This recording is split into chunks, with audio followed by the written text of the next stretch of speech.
Kenapa lu memilih jalan ini sih? Apa goalnya? Panggilan sih. Jadi melayani Tuhan. Dulu aku kan buat TikTok itu buat literasi orang tentang keuangan.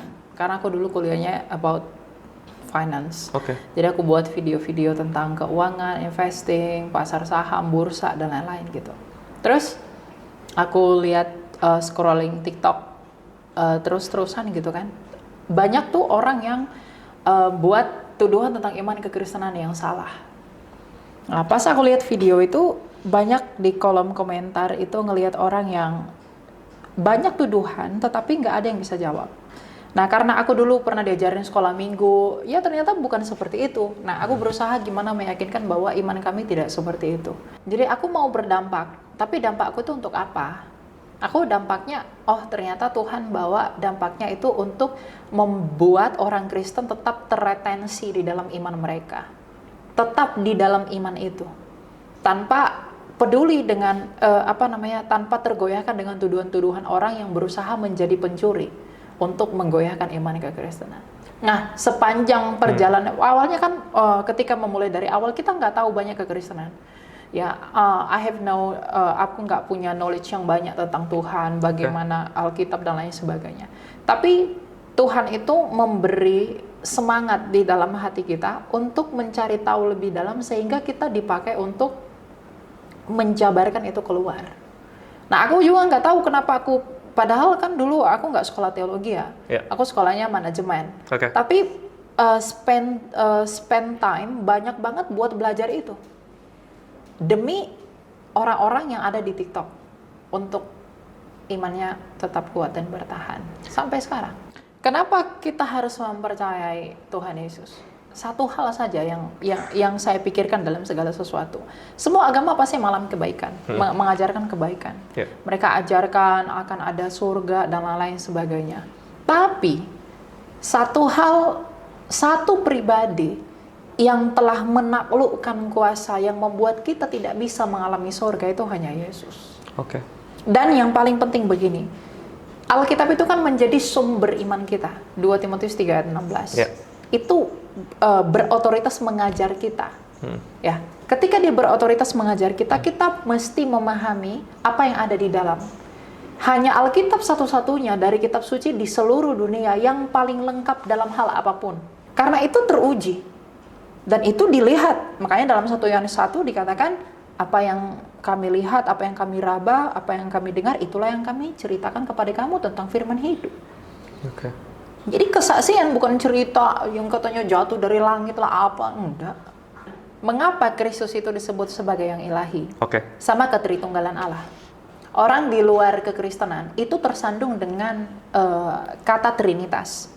Mereka bingung, Trinitas ini triunitas, ada 3, ada 1. Nah, mereka memahami Trinitas itu seperti 3 orang yang diikat jadi 1, lalu seperti itulah Bapa, Putra, dan Roh Kudus, 3 oknum dalam kerajaan sorga yang duduk bersama-sama dan disebut Allah. Padahal tidak begitu. Keesaan Allah, Tritunggal itu berbicara tentang keesaan Allah, tentang bagaimana Allah yang esa. Bahwa Allah yang esa, yaitu Sang Bapa, yang memiliki firman yang disebut anak yaitu Kristus dan memiliki roh dan rohnya itu disebut Roh Kudus. Oleh firman yang di dalam Bapa itu Sang Bapa menjadikan segala sesuatu, Yohanes 1 ayat 3, dan oleh rohnya itu ia menghidupi segala sesuatu, Ayub 33 ayat 4. Hanya itu Trinitas. Tingkat ilmu pengetahuan itu ada suprarasional, ada rasional, ada kontrarasional. Pengetahuan itu di level rasional. Kalau Allah itu suprarasional, dia di atas akal. Bagaimana sains menjelaskan ketika Yesus bangkit? Apakah sains bisa menjelaskan itu? Bagaimana mungkin sains menjelaskan ketika Kristus mengubah air menjadi anggur di perkawinan di Kana? Nah, tetapi apakah dengan demikian kita mengatakan bahwa Trinitas enggak masuk akal? Dia tetap masuk akal, tapi tergantung di akalnya siapa. Kalau di akalnya orang Kristen, dia masuk akal, nggak masuk akal. Kenapa? Nggak perlu jauh-jauh melihat Trinitas. Lihat diri kita sendiri. Karena dalam Kejadian 1 ayat 26, kita diciptakan menurut gambar dan rupa Allah. Gambar Allah itu siapa sih? Kolose 1 ayat 15. Yesus Kristus sendiri. Nah, Tritunggal itu seperti kita manusia.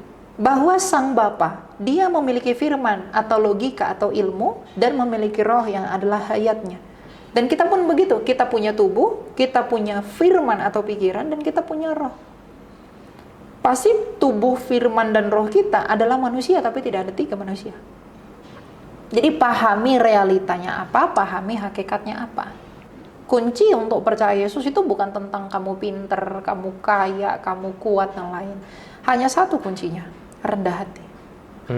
Kalau kamu rendah hati, kalau kamu menyadari dan mau mengakui bahwa kamu adalah orang berdosa, orang yang sama sekali tidak berarti apa-apa, tetapi kamu peduli kepada keselamatan jiwamu, untuk apa kamu datang kepada yang tidak pasti kalau ada yang telah menawarkan yang pasti, yang telah dibuktikan dalam sejarah.